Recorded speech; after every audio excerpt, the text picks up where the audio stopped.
طالب کے پاس رہے. آپ نے ہر کسی کو یہ پیغام دیا کہ کس طرح گناہوں سے بچا جائے. آپ صلی اللہ علیہ وسلم کو 25 سال کی عمر میں حضرت خدیجہ رضی اللہ تعالیٰ عنہ سے شادی کے لیے پیغام آیا. آپ کی عمر 25 سال تھی اور حضرت خدیجہ کی عمر 40 سال.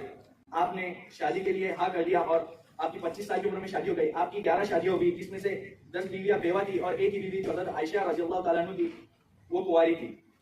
آپ کو 40 سال کی عمر میں غار حرا میں حضرت جبرائیل علیہ السلام نے نبوت پیش کی اور قرآن کی کچھ آیتیں آپ کو سکھائی.